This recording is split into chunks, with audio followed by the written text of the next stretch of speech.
अब यहाँ मारै मार धरो रहेछ युङ पनि नपऱ्यो होल्ले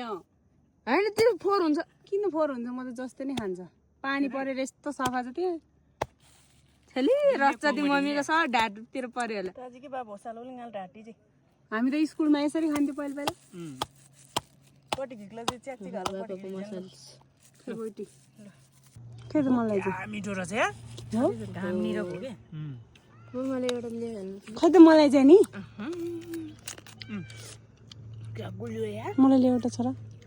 ठुलो हजुर खानु चियर्स चियर्स बाबाले चाहिँ ठुलो लास्ट मिठो यार अब म फेरि भ्यू पनि देखाउँछु नि खाएर परको भ्यू हेर्दै खाने आयो दुखेन न म त खाउँदिन क्या मिठो रहेछ मिठो भएको छ कि छैन दामी वाउ लास्ट मिठो यार